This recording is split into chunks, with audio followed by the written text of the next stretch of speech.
minutes past the hour. It is Monday, and it is the 4th of December 2017. I always have to look at the calendar on the wall, forever getting the say it for me, the date wrong. Anyway, I'm delighted to be welcoming back a pretty special lady to the programme. We caught up with her a few months ago. She was in the Netherlands at the time, and things were pretty difficult at that particular time. Her beautiful daughter, Eva, has a rare form of epilepsy, which caused her, and untreated would leave her with multiple very severe seizures on a daily basis. Not much quality of life there. They found out that cannabis oil, THC oil, dramatically reduced the seizures and vastly improved the quality of life for young Eva. However, costing them an arm and a leg, they had to spend nearly all their time in the Netherlands because it's the only place that Eva could get the cannabis oil. But thankfully, in the last few days, the Irish government has issued a licence to Eva so that she can get that vital medicine and she can have it at home. That must have come as wonderful news to her parents, Vera and Paul. And thankfully, Vera Twomey is live on the line now from Agabalog in Cork. Vera, welcome back. How are you? Hi. Very well, Richie. How are you keeping? I'm keeping really well, Vera. Thanks very much. Tell us how exciting it was to get that news last week. Oh God, it was like a dream. It was like, Richie, we weren't very accustomed to getting good news over the past kind of 2 years as we tried to work towards getting this for Eva. So when I got a call Tuesday morning to let us know that the licence had actually been signed on Monday night, the person who rang me, it might kind of sound funny, but I said to him, "Are you sure?" It was absolutely just so happy for her, because medical CBD and THC works for Dravet syndrome in Eva's condition, and I'm not suggesting that it work for everybody now, sorry putting it that way maybe, but it's changed Eva's life completely, absolutely and totally. Had you given up hope, Vera, you and Paul and the family and friends? Did you think, because when we spoke last, we talked about the march to Dublin, the massive support that you had from people all over the country. You'd been on national television and radio. Everybody was of the opinion that, look, it obviously works. It can't do any harm. We need to give it to Eva. But yet it wasn't happening. Had you kind of given up hope that it would happen? Absolutely never in a million years. No. Giving up was never an option, Richie. Absolutely not. Because Eva had no options left, and this was our final chance. So Paul and I were what she had to do the job for her, to try and get this for her. I was never going to give up, never, ever. Remind our listeners, Vera, I know it's been a crazy busy day for you. I know a lot of people have had you on various programs. Remind our listeners about Dravet syndrome and the severity of the seizures that Eva had to suffer on a daily basis. I mean, it was a terrible life, wasn't it? It was a very, very pain-filled life, Richie. Eva could have up to 20 tonic-clonic seizures in a day. So the tonic-clonic seizures are the ones that, you fall to the ground and shake and your muscles go into spasm. So Eva was living a life where, some days she might get 20, another day she might get 10. She might have none the next day, but she might have 17 the following day. They just kept coming and coming in waves. And so she staggered from one seizure to the next, never recovering from any of them really, because there was no period of time between the seizures. There were so many of them coming for her to recover. It caused regression, it caused damage to her brain, cognitive delay, everything like that. It's very, very serious. And we faced every day the terror of losing her, because one of these seizures is enough, if it goes on long enough, if it's strong enough, to take a person's life. a person with Dravet syndrome who goes into a serious seizure, they can have permanent brain damage. They can have a heart attack. My daughter had a heart attack before the time she was 5 years old. We nearly lost her then, but she came back out of it.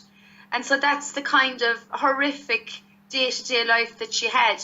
And when we introduced CBD oil in October of 2016, her seizures reduced dramatically. But like what we were missing was, we were missing a doctor to prescribe the medication for her. We were missing the supervision of a doctor who had experience in medical cannabis. And we were also missing the opportunity to try to have THC working with the CBD oil to see if her seizures could be reduced even further. And both of those things we were able to find in Holland. Now, when we went to Holland, we were not provided with any type of,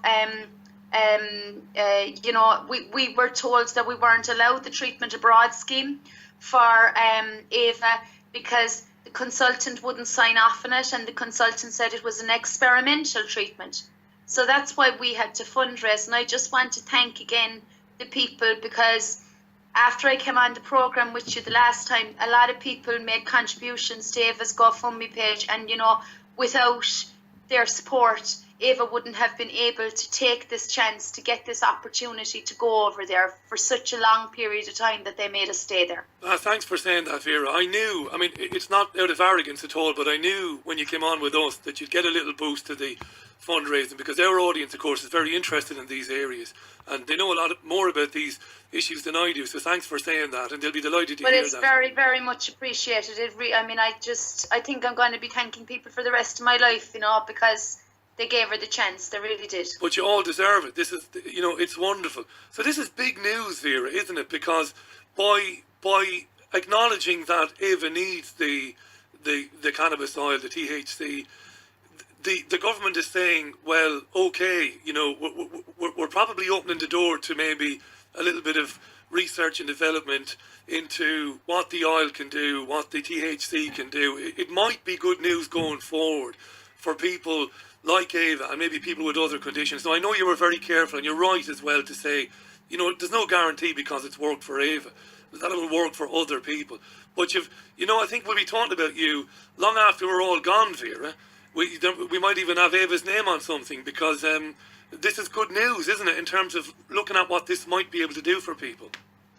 Do you know what? I've been thinking about it, right, Richie, and I kind of think in the short term, it isn't good news.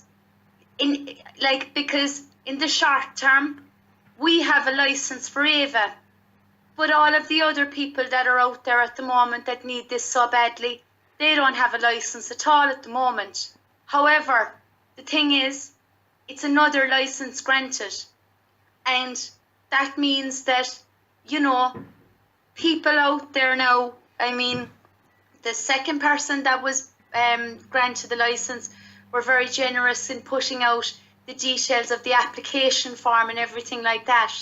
And, I think that's very important. Like, whether you're the first, the third, or the 23rd person that's granted a license for this medical cannabis, while it's being granted on an individual basis, people need to share as much as they can about how it's done so that other people can learn. Because, the thing is, you said there about the people that are listening to your program knowing more about the cannabis than you do. Well, that's what we were like at the beginning. And if there wasn't people who were generous enough to teach us about the medical cannabis and share their experiences with us, then we wouldn't have, been able to grasp what CBD was, what THC was, what CBG was, what all these different components of the plant mean. And I just feel like morally it's right to do your best to point people in the right direction. You can't do it for other people, but you can kind of turn the lights on, do you know what I mean? Because, Paul and I, with Ava, we were in such a dark place for such a long time with all the pharmaceutical medications that weren't working. But the more we got to know about the cannabis, the more we learned about the cannabis, the more the more we realized, you know, that this was it, and it didn't matter how hard it was going to be. And I mean, like, it was hard. And the last couple of weeks that I was over there in Holland with Eva, you know, I wasn't great. Like, there wasn't much left in the tank, but, like, you know, you had to keep going. You had to keep going for the child. You've done amazingly well, and I won't keep you much longer because I know you've had another hell of a day, Vera. And thanks for coming back on the program to update us. Just a couple of questions before we let you go. What does the license mean in terms of the duration? Is it a temporary license, Vera? How does it work? Yeah, like, I mean, there's a few very obvious problems with the way it's being done at the moment, right? Like, the license is for 3 months. So the license needs to be issued again in 3 months' time. And we're not allowed access to our medication in Ireland. We have to go over to Holland every 3 months now to collect our medication and bring it back. Right. So, like, that's going to be an ongoing thing now for the future. Now, the other thing about it is the cost of it. In Ireland anyway, epilepsy is recognised as an illness on the long-term illness programme. So when you have a child with epilepsy, their medication is covered by the long-term illness card, because the medications are extremely expensive. Like, when Ava was on, she was on 5 or 6 different medications all together at one stage, and it was costing over 12 or 13,000 euros every year. Jesus. Now, at the moment, I mean, Ava's medication is very expensive, and it's a tremendous worry to us going into the future, like, how that's going to be paid for, because we can't do without it. This is it. Like, this is what's keeping her safe. And so I think it's extremely important that there would be some kind of avenue to find how, because, like, Ava's medication, it is a medicine. It absolutely is a medicine. There's no doubt about that. It's prescribed by a doctor. It is a medicine. But in Ireland, the CBD is recognised as a health supplement, and the THC is still categorised as a Schedule 1 drug. So I don't know how it's going to work. Whether, like, we need to figure out, like, whether Ava's CBD oil could be included in the long-term illness program as a food supplement, which kind of is a bit offensive, because if it's categorized as a food supplement, then it's not recognizing its value as a medication. Do you know what I mean? Yeah, I do. So the journey, the THC, because it's a Schedule 1 drug, I mean, the difficulty with that is, can a Schedule 1 drug be included on a long-term illness program as a medicine? So there's a few problems still to iron out, but, like, I mean, it's a worry, because, you know, we can sustain it for a little while, but long term into the future, I don't know how that, like, something will have to be done. And, like, it won't be just for us, it'll be for the 4th and the 5th and the 6th person that gets this medication. Everybody's going to be in the same boat, you know. So the campaigning, of course, continues, because you're right, the enormous cost of it can't be sustained. It shouldn't be sustained. It shouldn't be borne by you and Paul and the family. And, of course, that's more campaigning that you'll need to do. And, of course, we'll support any fundraising that you need doing, Vera. We'll always put out links all over the place. I appreciate that so much, but, like, we can't depend indefinitely on the generosity of the people, you know, because the government are going to have to, you know, they're going to have to step up. Absolutely. And that's the bottom line. Like, that's just the bottom line. People can't be left adrift like this. It's completely unacceptable. And, like, with the campaigning, I mean, I think it's important. I mean, I'd be delighted to talk about it to anybody that wants to talk to me about it, because I think it's very, very valuable for other people out there, you know, that are still struggling to know what to do or how to get it sorted for their family members. But you've been a massive inspiration for them, and you will be. I've got to ask you, before we leave you go, how is she doing, young Ava? I mean, she's absolutely gorgeous. She, obviously, pictures of her in all the papers in Ireland again, and even in some of the English papers which covered the story. Was there? In the yes, English ones, I didn't know that. I must send you the links. Yeah, it made the Yes, it please. made some of the That'd be tabloids lovely. here. Thanks. Not at all. So how is she doing seizure wise? How's it going for her now? She's really good. I mean, do you know now? Like we came back on the flight on Saturday, and there was dreadful fog in Amsterdam, and we were delayed. And oh my goodness, we were around the airport I think for about 4 hours while there was a delay, and I was worried about her. But we went back on the flight, and she was quite jolly on the flight. And when we got to the airport, she was good, and we went home. She's a little tired today. She's been a little tired now today and yesterday. But the thing about it is, like, she's not been home for 6 months, Richie. She hasn't been at home in Habolog since the 17th of June. And it must be, you know, Ava's words are coming along really, really well. She's a lot more verbal than what she was before. But, like, for full sentences now, it's going to take more time to get that out of her, I think. So, like, it's quite overwhelming, I'm sure, for her, because it's overwhelming for me. And I mean, I'm out with her since September, but she has a further 3 months on top of that she's been away from home. So she's sleeping well. She's put on so much weight. I just like her playing with the jigsaws, with the Lego. She's making progress, and I can't wait to get her back to school, where, you know, she's going to have the teachers working with her and bringing her on, because you can do so much at home, but you know they get so much more out of them in school when they're in the school environment. And she'll be, obviously, it'll be brilliant for her palling around with her friends and all the excitement of that as well. Vera, we're delighted that. Definitely. Do you know, we're thrilled to hear that. I know that it's only the beginning. There's still a lot of work to do, but I mean, it's a great boost this side of Christmas anyway. I'm delighted that she's doing well.